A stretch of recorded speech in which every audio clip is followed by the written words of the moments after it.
Une fois de plus, nous vous disons bonsoir à vous fidèles téléspectateurs de la RTVH, la chaîne qui fait la propagande du nom de Jésus-Christ. Vous êtes là bel et bien dans votre émission au centre. Ici, nous parlons de tout, sauf rien. Hier, j'étais avec Gelor Lushiku, cadre du PPRD, membre du FCC. Avec lui, on avait pris vraiment le temps d'analyser l'actualité de la semaine. Et aujourd'hui, je suis avec le président Abed Padion-Chile, Kassendwe. Kassendwe, il est le président de DGVF, Dynamique des jeunes soutenant la vision du chef de l'État, Félix Antoine Tshilombo. Avec lui, nous allons aussi parler du nouveau gouvernement qui sera bientôt en place, le défi à relever, qu'est-ce qu'il faut faire. On va en parler sur ces plateaux avec lui. Nous disons encore merci de nous avoir choisis pour analyser avec vous, ensemble à la maison. Abed Padion-Chile, soyez le bienvenu. Merci beaucoup. Merci. Ce n'est pas la première fois que je puisse te recevoir chez nous ici, dans cette émission. Mais avant, on parlait de l'oiseau rare, qui n'était pas encore connu. Aujourd'hui, il est connu au nom de Monsieur Sylvestre Ilunga, au Toyebi Lelo, mais Abed impressionne les amis parce que Ilunga, il n'est pas du cash, mais il est du FCC. Donc, famille chère à Joseph Kabila Kabani.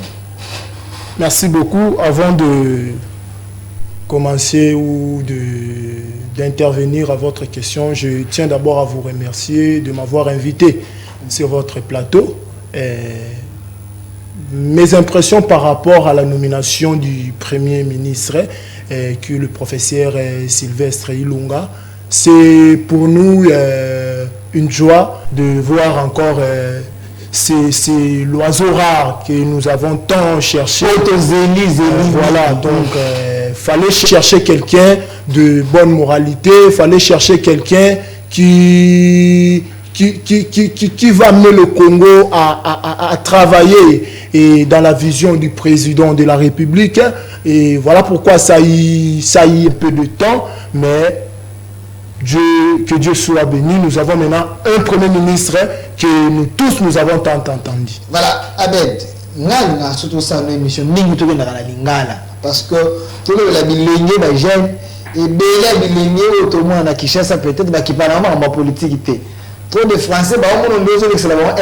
Tout le monde a comprendre le ministre Lobi Hazard l'oiseau rare autour, mais inquiétude déjà les poids de l'âge n'a pas posé déjà problème parce que Tozaka le ministre Kizenga au Tozaka na 80 ans déjà à Sénégal d'émission. Comment ils charge Mboka ils charge na âge de 73 ou 78 ans, est-ce que ce n'est pas déjà un problème?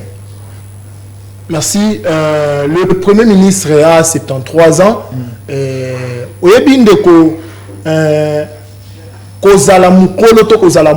Tout dépend aussi de la façon dont nous devons concevoir les locaux. Vous savez déjà, âge où la Premier ministre, c'est âge moko ya sagesse, c'est âge moko ya mayele, c'est âge moko oyo bato bongonde bazalaka ba sage na bamboka. Donc c'est quelqu'un qui a un parcours politique na mboka na biso. Il a fait plus de 40 ans na scène politique, il connaît très bien la République démocratique du Congo et ma place n'y soit travailler expérience na et la qui si était azamoto mayele azamoto oyo akotambolisa mboka na biso na primature na lolenge sengeli.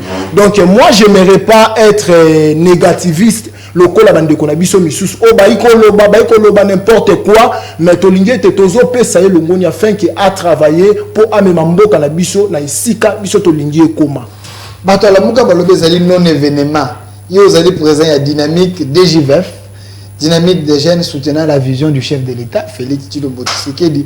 Tant que bilinga la muka bela non événement bazeli si biso na pamba et puis tu comprendre que Kabila kaka ndazo régner Azum tout ça PPRD à Pesibino donc Assemblée nationale Janine Mabunda Premier ministre PPRD finalement bino kachango coalition bokenda que tika batu bendenge déjà si ko faut de loko moko ke omoni ezali qui motema mabela jalousie yango que me permettant na loba sorcellerie ya mutu ko loba ete asali na tête d'une entreprise 150 mois atikali ko futa batouté pendant que la personne a travaillé pendant 5 ans. Donc je me dis là c'est un problème de calcul ou c'est un problème de quoi? Maintenant là ça prouve réellement que les Zambé motema mabe. On calcul hors sujet, on ne peut pas parler de ça. Biso bilenge to na posa ya mutu oya koya pour avoir tombole na biso ekolo. To na posa ya mutu akotambola na vision ya mokonza mboka. To na mokonza mboka be moko qui est le président Félix Antoine Tshisekedi. Donc c'est lui qui a le bâton de commandement. Yenda ko kamba. Yenda ko pesa ba directive ndenga transmettre qui vision na ye et pas ba gouverneur na ba vice gouverneur ndenge moko pe aya ko transmettre vision na ye et pas ya premier ministre nde yende na lolenge wana nda ko tambisa mboka na biso na lolenge sengeli moni ba discours ozolo ba weza ba discours bato ya majorité kala bazara nango oyi ba papi tamba ba tsiri museno bazaka belela ba discours matika même mikolo na TV ba omona na tete zela te mwana mboka na wapeso maloba otolo ba lisusu le biete makamunyoso batola muka bazoloba ote Sylvestre Ilunga 150 mois mpenzo kasala ka 5 ans pona yo ezaki na kati ya liste na été ya ba prérogative na été malgré ça les 5 ans il asala ki o ezaki mandat na ya futaki boye metamu yo ye okuti entreprise ata batu ba prédécesseur na yo batikaki banyongo yo tangu yo ye oza la signature. Qu'est-ce qu'il faut faire? Il faut régulariser ma cambouana et comme une charge na yo parce que ba faire la continuité hein tant pour le d'été donc ndenge ya yeboye moyen asala makambo tu batika yo zadité donc c'est dit je demande de votre monde beaucoup ça comme mutu oyo atika batu na entreprise za la bazolo la bazora obino bozeli saki batu ndeo mutu atika banyongo na ba entreprise bazana raison ya ko s'inquiéter quand même. Déjà, il faudrait que beloko moko tango motako kamba société monene loko la CNSS société wana ndenge zabongo ye AIDG à société mais ye pas kamba makina batu il faut que ba ke difficulté o kokaki kozwa na esika wana elingi ko loba ete yende mutame maki difficulté wana o ngana yo to yebité donc c'est-à-dire moi je pense que il faut topé ça y chance na place oyo azasi koyo total lolenge kanya ko sala biso sengona biso ezaki etango ko loba bandeko papi tamba bandeko nyoso total déjà tikanga na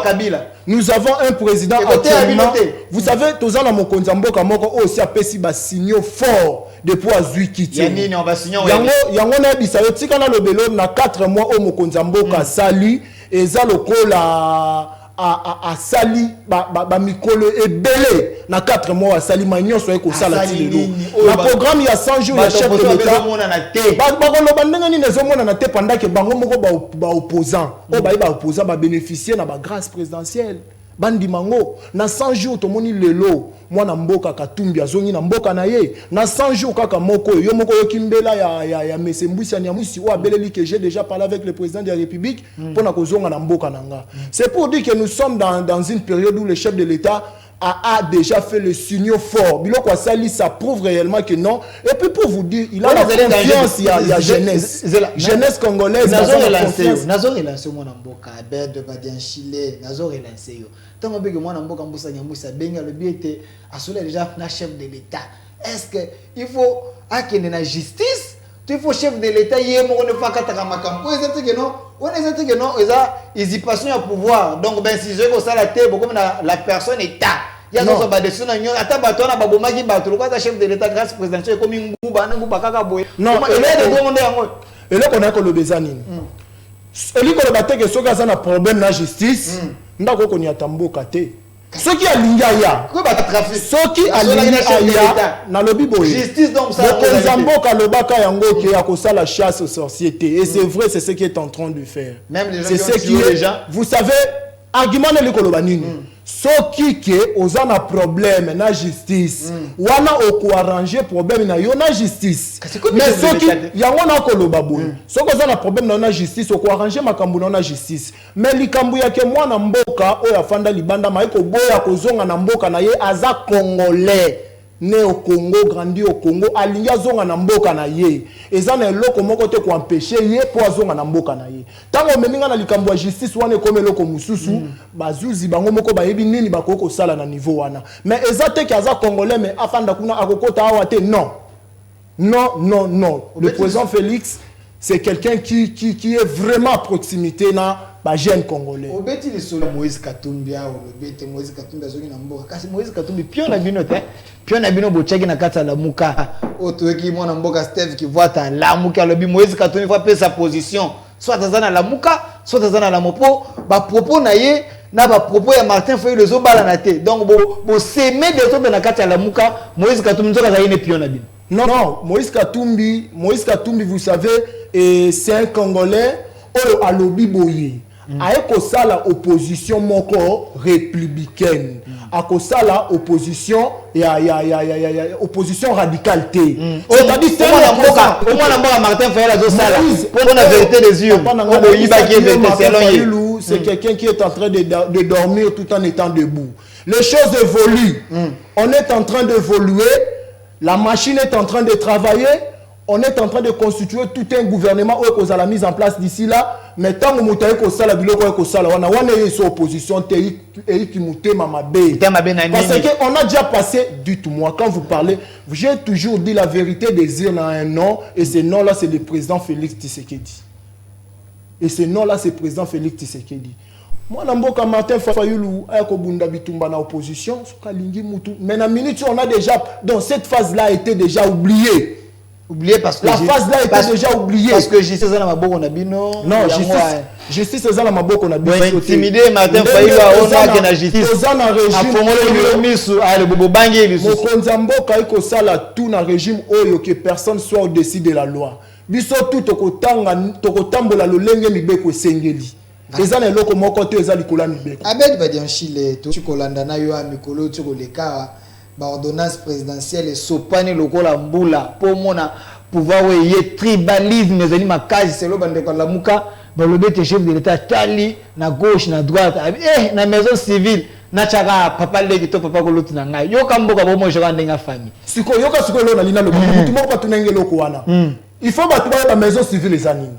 Batu siko ba comprendre les moi na mika bituna bato la mona bien yo zo soutenir le chef de l'état ceux qui ne comprennent pas maison civile eza ceux qui battent muta maison civile linko le battre muta ko gérer azana gestion familiale ya chef de l'état makambo etali ba oncle ba nièce ba nani tout ça c'est quelqu'un qui doit connaître très bien le chef de l'état aza muto ayebaki mais monseigneur Gérard Moulumba c'est quelqu'un qui connaît très bien notre chef de l'État depuis son jeune âge. Aïe bien. Si quand on va au tribalisme, mais c'est par rapport à quoi? Il n'y a pas question de tribalisme. Kabila awa azalaki na mugalo azalaki ni mais de ta famille azalaki proche attention azalaki proche il connaissait très bien. Très bien la famille de l'ancien président. Non, pourquoi écoutez, ceux qui ont la compétence, comme Azam Louba, ceux qui ont la compétence, tout ça a été. Yangwana, tout ça a été. Il faut quand même applaudir. Ceux qui ont oublié le général Mbala, qui est levé. Hazard reconduit, dites-moi, c'est un grand homme ce monsieur-là. Il a beaucoup servi la nation congolaise dans l'armée. Dites-moi, ceux qui ont commis un niveau, on a